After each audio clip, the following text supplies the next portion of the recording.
Viewers, मेरे channel को subscribe कीजिए, बराबर में लगे हुए बेल आइकन को प्रेस कर लीजिए ताकि मेरी हर नई आने वाली वीडियो आपको फ्री में देखने में मिले। वीडियो पसंद आए तो थम्स अप कीजिए। बिस्मिल्लाहिर्रहमानिर्रहीम। अस्सलाम वालेकुम व्यूअर्स। आज बहुत एक मज़े की रेसिपी जो कि मैं आपके लिए बनाने जा रही हूँ वो dry fruit red sauce pasta है। ड्राई फ्रूट इसमें इस्तेमाल हो रहे हैं, रेड सॉस हम बनाएंगे और पास्ता तो है ही है। तो आइए अपनी रेसिपी को स्टार्ट करते हैं। सबसे पहले मैंने ये पॉट रख ली है चूल्हे पे और इसके अंदर मैं तकरीबन 1 जग पानी का इसमें ऐड कर लूँगी। ये जो है मैं ये टमाटर बॉयल कर रही हूँ रेड सॉस बनाने के लिए। अगर आपको रेड सॉस बनी हुई मिलती है तो आप उसको इस्तेमाल कर सकते हैं, अगर नहीं है तो आप जो है 4 बड़े टमाटर ले लीजिए और उसको बॉयल होने के लिए रख दें। ये तकरीबन जब पानी बॉयल होना शुरू हो जाएगा तो 5 मिनट तक आपने इसको बॉयल करना है। दूसरी तरफ मैं 2 खाने के चम्मच मैंने बादाम ले लिए हैं और उन बादामों को हमने ग्राइंड कर लिया है और बारीक पाउडर बना लिया। 5 मिनट गुजर चुके हैं और टमाटर हमारे तकरीबन जो हैं वो बॉयल हो चुके हैं। तो जब ये देखें कि 5 मिनट बॉयल हो गए तो मैंने इनको स्ट्रेन कर दिया है और उनको ठंडा होने के लिए रख दिया है। दूसरे पॉट में मैंने पानी लिया, तकरीबन 1 से 1.5 जग पानी लिया। इसमें मैं पास्ता बॉयल करने जा रही हूँ। 1 चाय का चम्मच इसमें सॉल्ट ऐड कर देंगे और जब पानी हल्का सा गर्म होगा तो हम इसमें पास्ता ऐड कर देंगे।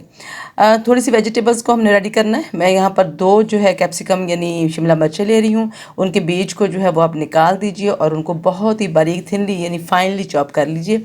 और अगर आपको 2 नहीं लेने तो आप 1 बड़ा ले लीजिए। मैं 2 ले रही हूँ मीडियम साइज़ में। और इनको हम फाइनली चॉप करके एक साइड पे कर लेते हैं। उसके बाद मैं लहसुन ले रही हूँ, 4 से 5 जवे लहसुन लेकर उसको बारीक चॉप कर लेते हैं। और 1 मीडियम प्याज लेकर उसको हम रफली चॉप यानी मोटा मोटा सा काट लेते हैं। अब मैंने जो लहसुन को कट किया था उसको मैं पॉट में दोबारा ऐड कर रही हूँ। साथ में 2 खाने के चम्मच तेल ऐड कर दिया मैंने और मैं इसको जो है अब सौते होने के लिए उसमें ऐड कर रही हूँ। जब हमारा लहसुन थोड़ा सौते हो जाएगा उतनी देर में मैं जो है अपने टमाटर के छिलके रिमूव कर लूँगी और इसको भी हम रफली कट कर लेंगे। यानी टमाटर जो हमारे थे ये तकरीबन नरम हो चुके हैं तो इसको हम कट करके रख लेते हैं। और हमारा जब लहसुन सौते हो जाएगा तो उसमें हम जो है अपना जो हमने रफली चॉप किया हुआ प्याज है वो ऐड कर देंगे। ये एक मीडियम प्याज है और हमने इसको तकरीबन 2 से 3 मिनट के लिए कुक करना है ताकि हमारा प्याज सौते हो जाए। हमने इसको ब्राउन नहीं करना। ये देखिए अभी बिल्कुल वाइट प्याज है, हल्का सा उसका रंग सफ़ेद हुआ है तो मैं इसमें टमाटर ऐड कर रही हूँ। टमाटर हमारे हाफ से ज़्यादा कुक हो चुके हुए हैं, सॉफ्ट हैं, लेकिन अभी हम इनको थोड़ा सा और कुक कर लेंगे। और यहाँ पर जो है हम इसमें ऐड कर लेंगे सब्ज़ मिर्चें। अच्छा, सब्ज़ मिर्चें 3 से 4 मैं डाल रही हूँ, काफ़ी तेज़ मिर्चें आप अपनी हिसाब से ऐड कीजिएगा। 1 चाय का चम्मच रेड चिली पाउडर है और 1 ही चाय का चम्मच इसमें सॉल्ट ऐड कर रही हूँ। अच्छा, ये नमक मिर्च यहाँ पर टोटली आपके ऊपर ऑप्शनल है। अगर आप इसको थोड़ा सा तेज़ रख के खाना पसंद करेंगे तो आप तेज़ मिर्ची यूज़ करें, अगर नहीं तो आप इसको सादा भी कर सकते हैं। ये जो मैं जितनी इंग्रेडिएंट ले रही हूँ तो इसमें ये मेरा स्लाइटली हल्का सा मिर्ची वाला मसाले वाला था। 5 से 7 मिनट के लिए इसको हम कवर करके कुक होने देंगे। और यहाँ पर आप देख सकते हैं कि हमारा जो टमाटर ऑलमोस्ट गल चुका है और एक सॉसी पोजीशन में, ये देखिए थोड़ा सा ग्रेवी टाइप का तैयार हो गया है। यहाँ पर मैं चूल्हा बंद कर दूँगी और इसको हम ठंडा होने के लिए रख देंगे। ठंडा हो गया थोड़ा सा तो अब मैं इसको ब्लेंड करने के लिए अपने जार में मैंने इसको ट्रांसफ़र कर लिया है। यहाँ पर मैं थोड़ा सा धनिया उसके अंदर ऐड करूँगी और उसके बाद हम इसको अच्छे तरीके से ब्लेंड कर लेंगे। ब्लेंड करने के बाद मैं इसको दोबारा उसी पॉट में ऐड कर लूँगी।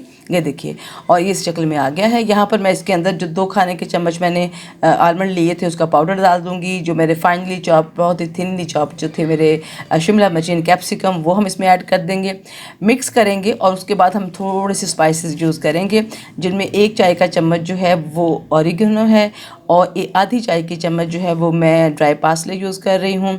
1 चाय का चम्मच जो है इसके अंदर वाइट विनीगर मैंने इसमें ऐड करना है। और यहाँ पर टोटली ये भी आपका ऑप्शनल है कि आप इसको जो है वो किस तरीके से आप कितना खट्टा या कितना स्पाइसी पसंद करते हैं तो आप उसी हिसाब से इसमें एडिशन कर सकते हैं। मेरा 1 चाय का चम्मच जो था वो विनीगर काफ़ी था खट्टा होने के लिए, इसलिए मैंने जो है वो इतना ही उसमें ऐड किया है।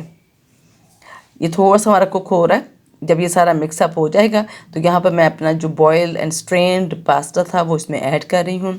ऐड करने के बाद हम इसको अच्छी तरह से मिक्स कर लेंगे और मिक्स करने के बाद हम इसको 4 से 5 मिनट के लिए या 5 से 7 मिनट के लिए हम इसको बहुत हल्की जो फ्लेम के ऊपर स्टीम कुक दे देंगे, यानी कि हम थोड़ा सा इसको, ताकि ये मिक्स अप हो जाए सारे मसाले एंड हमारी सॉस जो है ये मुकम्मल रेडी हो जाए। तकरीबन 3 से 4 मिनट या 4 से 5 मिनट डिपेंड करता है। तो ये देखिए जनाब, हमारा वाइट सॉस पास्ता रेडी है और ये ड्राई फ्रूट पास्ता है। मेरे पास इसके अंदर वो नहीं थे, अखरोट नहीं थे। आप इसके अंदर वॉलनट्स भी यूज़ कर सकते हैं, लेकिन मेरा बादाम के साथ भी ये बहुत मज़े का बना था। बहुत ही टेस्टी पास्ता है।